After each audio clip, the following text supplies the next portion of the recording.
All right, welcome in. We're diving into some pretty thought-provoking stuff today. You're here because you, like us, really want to grasp those complex ideas, without drowning in a sea of details. Exactly. And today, well, we're tackling a concept that's been a real head-scratcher for thinkers for, well, centuries, really. Fideism. Now, I know for someone like you, someone who values knowledge, real rigorous knowledge and deep philosophical inquiry, this whole notion that faith could stand apart from reason, maybe even clash with it, it's got to be a spark for that intellectual curiosity of yours. Absolutely. It's a question that cuts right to the heart of how we understand the world and our place in it. And the sources we've got, well, they take us on this incredible journey through different perspectives on this relationship between faith and reason. We're talking big thinkers across different periods, different traditions, all grappling with this fascinating idea. Yeah, we've got viewpoints that, well, they stretch all the way from like the early days of Christianity right up to present day philosophical discussions. And speaking of terms, I know fideism might sound a bit, well, academic, A right? little bit. So let's break it down. It comes from the Latin fades, meaning faith. So literally it's faithism, right? But here's the thing. It's not just about, having religious beliefs. It's a very specific philosophical stance on, well, on how faith and reason connect, especially when we're searching for truth. Think of it like we're mapping out how we come to know things. And faith and reason are, well, they're staking their claims on that map. Exactly. And our mission today, well, it's to explore that map with you, to really unpack these core ideas of fideism, introduce you to some of the key figures, some of whom have been kind of controversially linked to it, and then to really think about what this all means, what are the implications, and we want to do this, well, without overwhelming you, of course. Keep it clear, keep it insightful. Yeah, that's the goal. Clarity over complexity. Okay. So, let's dive right in. What is fideism exactly? Thankfully, our sources, well, they give us a solid starting point. Alvin Plantinga, he defines it as, and I'm quoting here, exclusive or basic reliance upon faith alone, accompanied by a consequent disparagement of reason in the pursuit of philosophical or religious truth. Yeah, Plantinga really nails those key He elements. does. He emphasizes that reliance on faith alone, and then, well, there's this downplaying of reason's role, Yeah. right? And then it's all about that end goal, reaching truth, whether it's, philosophical truth about reality itself or religious truth about, God, spirituality, that sort of thing. So it's not simply, having faith. It's about putting faith first, above reason when we grapple with those really big questions. And this is important. Plantinga points out that fideism, it might sound a bit like skepticism at first. That idea that we can't really know anything for sure. Right, I can see that. But fideism is actually different. It's more, well, assertive. It claims that we can attain knowledge, but the path to it, it's through faith, not through, just rational investigation. That's a crucial difference. It's like where a skeptic might say, well, we just can't be certain. The fideist kind of steps beyond that need for rational certainty and says faith is the surest way. It is. It is. But our sources also make it clear that, how we understand fideism, how plausible it seems, well, it really hinges on how we define these two big words, faith and reason. Yeah. Their meanings, they're not fixed. They've shifted and been interpreted in so many ways throughout history. That's so true. And speaking of history, I think it's fascinating to think about when fideism as a term even entered the philosophical scene. Right. Where'd it come from? Yeah. So our sources suggest, and this is interesting, it's a relatively new term. Oh, really? Yeah, it likely popped up in the late 19th century within theological debates. Specifically, it was referring to a Roman Catholic movement called traditionalism. This movement, well, they really stressed tradition, right? Tradition over what? Over individual, rational interpretation. They saw tradition as the way divine revelation was passed on. And sometimes it also had these links to, conservative social and political views of the time. So it started as a way to describe a specific trend within theology. Yeah, but as often happens, the word, it traveled back in time, right? It did. Philosophers started using fideism to categorize earlier thinkers, too. And that's where it gets tricky. It does. Because there's no real consensus on which historical figures are, accurately labeled as fideists. So trying to map out this neat, clean history of fideism, it's tough because it means taking sides in these debates about, how to interpret these thinkers. You're taking a stand. You are. And our sources suggest that maybe it's more helpful to look at how the term has been used, right? Rather than trying to force a definitive history. Yeah, exactly. To see how this label, how it's been applied over time, Yeah. and what arguments have been made for and against it. Okay, I like that. So let's talk about one of the figures most often connected with Fideism, Tertullian. Ah, Tertullian. His famous question, what indeed has Athens to do with Jerusalem? Mm. It's brilliant because it cuts to the core of this tension, right? Between. Between reason, Athens, and faith, Jerusalem. Hmm. He lived in the second and third century CE, and he's often held up as this early example of someone leaning towards fideism. He's an early adopter. He is. He argued that Christian truth that comes from divine revelation, and to those who are relying just on philosophical reasoning, well, it's going to seem obscure, maybe even foolish. And then there's that really impactful quote that's often attributed to him, right? About the death and resurrection of Christ. Right, about believing it because it is absurd, certain because it is impossible. Now that sounds like a pretty clear rejection of reason, right? On the surface, absolutely. Right. But contemporary scholarship, and our sources point this out, they offer this really crucial correction. Really? What is it? Yeah. What Tertullian actually wrote was credible esquia ineptum est, which translates more accurately to something like, it is credible because it is unseemly, or it is believable precisely because it is inappropriate. Okay, so not absurd, but unseemly or inappropriate. That is a significant difference. It is. So it wasn't I believe because it's absurd, meaning it's, illogical, but more about the paradoxical nature of the incarnation. Right, that idea that God becoming human yet remaining fully divine, it's kind of expected. Maybe even beneath human dignity, if you're looking at it from a purely worldly perspective. From a worldly perspective. So the more nuanced take is that Tertullian, he was focused on this paradoxical nature of this core Christian belief, and also on critiquing philosophical hubris, that human reason alone could fully grasp these divine mysteries rather than just straight up rejecting reason altogether. And in fact, Eric Osborne, he concludes that Tertullian was a most improbable fideist. Wow. Yeah, really emphasizing that Tertullian never really abandoned the value of reason, of Athens in relation to Jerusalem. That's really interesting. So it's less about an outright rejection of reason and more about recognizing this fundamental tension that's been there from the early days. Right, this tension between secular wisdom and religious revelation. It is, and it highlights how tricky it can be to label historical figures, To look back and impose our categories on. Exactly, exactly. Now, fast forward a few centuries, let's jump to the Middle Ages, and there's this concept of skeptical fideism. Now, that sounds almost like an oxymoron. It does, doesn't it? But it's a fascinating development. So we're talking the 13th, 14th centuries.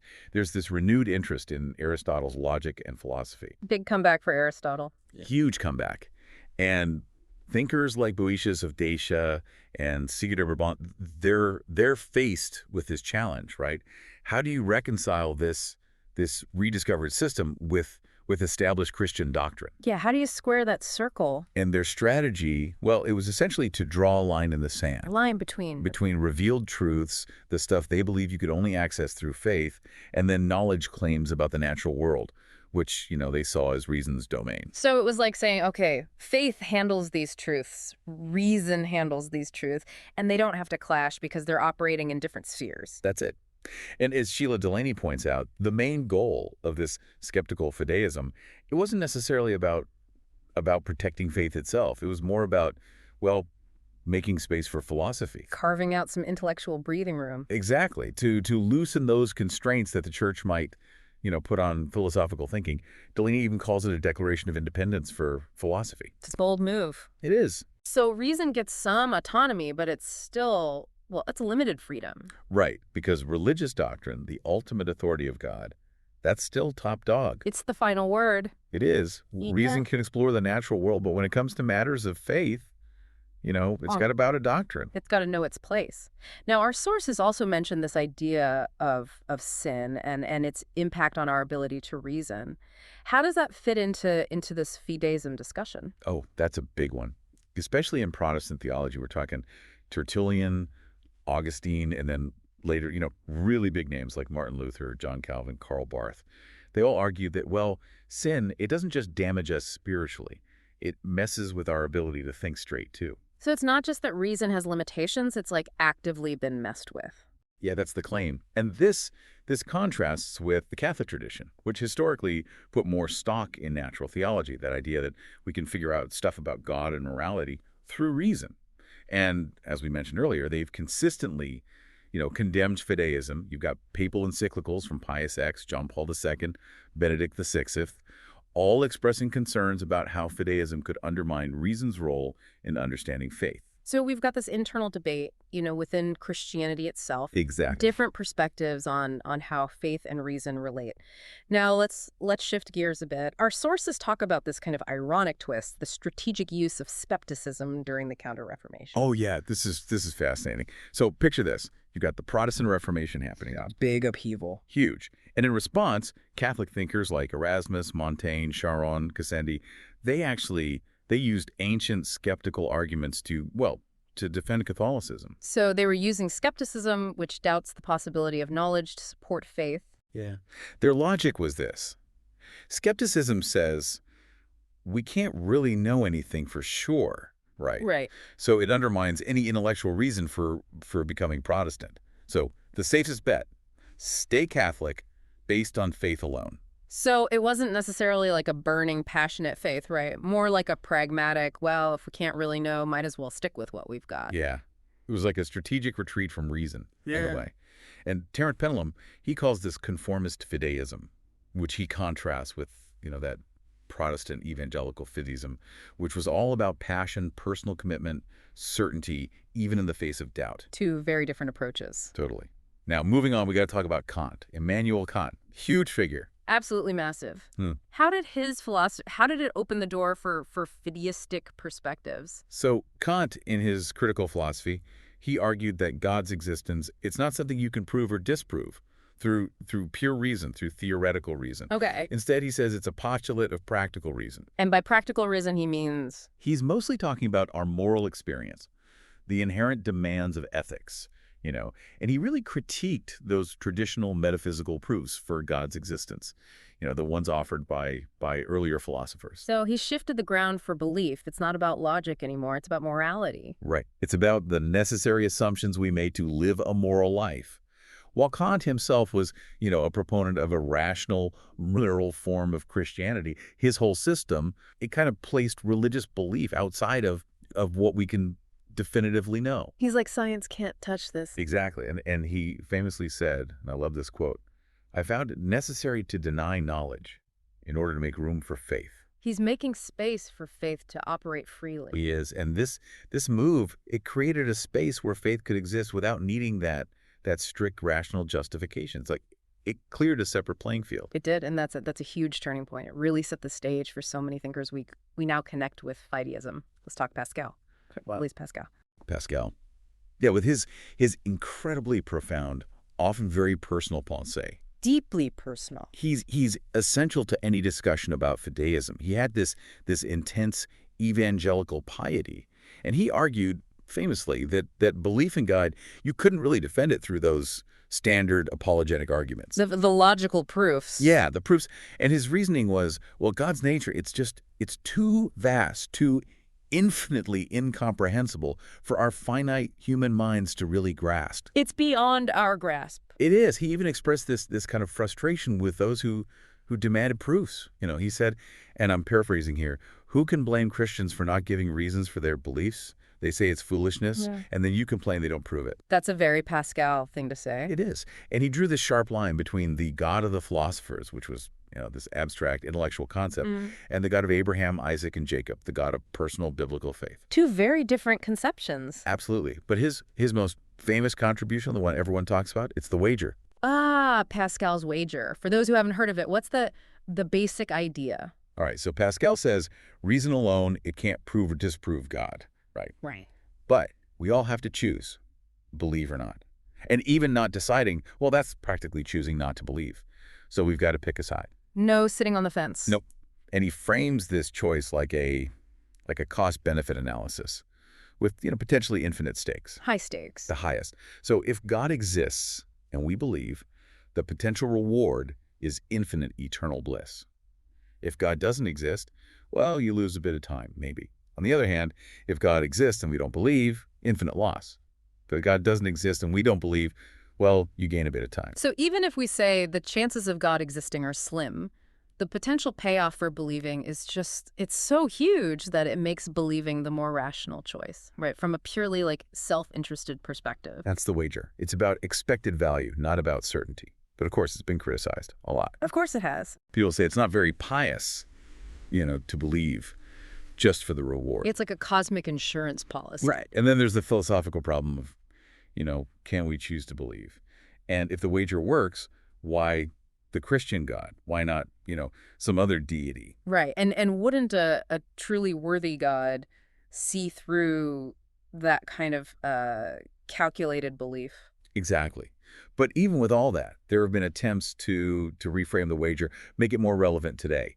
Like Joshua Golding, he focuses on the rationality of living a religious life, even if belief in God isn't the foundation of it. So it's more about the practice than the intellectual assent. Yeah, that's the idea. But even these newer versions, they still face challenges. So while Pascal gets labeled a fideist, it's more accurate to say he was wrestling with reason's limits when it comes to these huge questions. Yeah, he was a brilliant mathematician, Yeah. He wasn't someone who dismissed reason lightly. He was using reason to show its own limitations, which then opens up this space for faith. As he said, reason's last step is the recognition that there are an infinite number of things which are beyond it. And with that, I think it's time to move on to another complex figure, Søren Kierkegaard. Kierkegaard, oh, he's a fascinating one. And tricky, partly because he wrote under all these pseudonyms, makes it hard to really pin down his views. It does. But Kierkegaard himself, he said those pseudonyms, they were a way to address what he saw as this illusion about what it meant to be a Christian, especially in a society that called itself Christian but maybe wasn't really living it. He thought those big philosophical systems like Hegel's, they were turning faith into, just another hero. Bringing that personal element. Totally. And he stressed that subjective experience. It wasn't about what you believe, but how. The passion, the commitment. So the how is more important than the what. For Kierkegaard, absolutely. Faith, it's about this intense personal commitment. He called it a qualitative leap. A leap of faith. Yeah. And he also argued that objective uncertainty, it's necessary for real faith. Right. He said, if I am able to apprehend God objectively, I do not have faith. But because I cannot do this, I must have faith. Wow. So if we could prove God with certainty, it wouldn't be faith anymore. That's what he's saying, that risk, that uncertainty. It's crucial to that passionate commitment. Now, this emphasis on subjectivity, it's led to some harsh criticism. Yeah. Like Naki called it intellectual Russian roulette. It does sound a bit like you're just believing blindly. Right. But Kierkegaard's defenders, they'd say he wasn't advocating for blind faith. He's saying that those who have faith, they understand it from the inside, not as this absurd thing from the outside. It's an experience. Exactly. And he didn't think faith and reason were enemies. He saw a role for philosophy, for clarifying faith's commitment. So reason, it can lead you to the edge of understanding. And then faith, well, that's the leap. The leap into the unknown. The leap beyond. Now let's shift gears to William James. William James. His essay, The Will to Believe. Classic.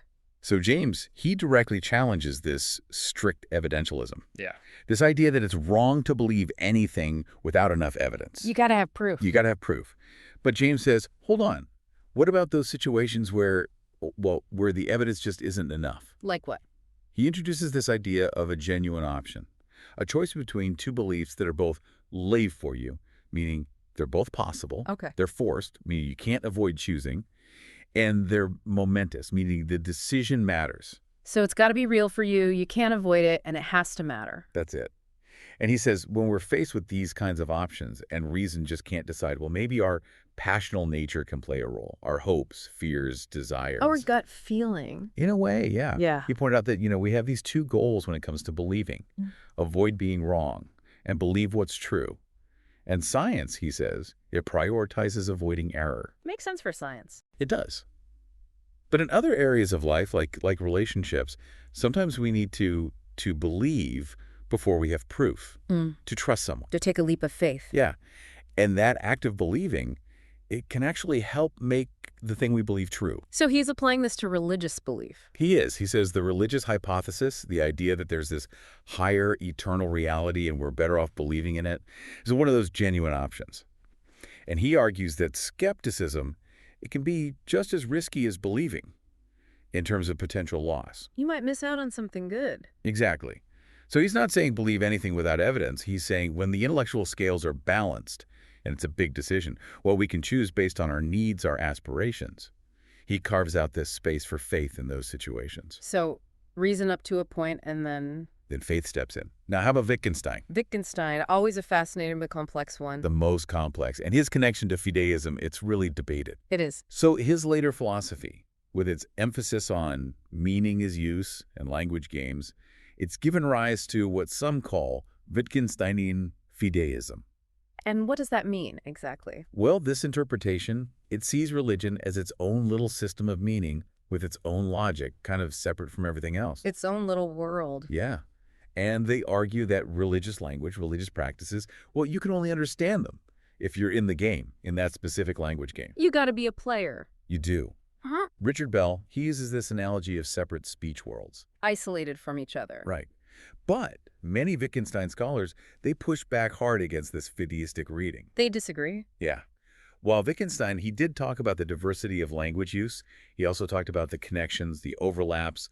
He famously compared language to an ancient city with different neighborhoods, different paths. All connected, though. Yes.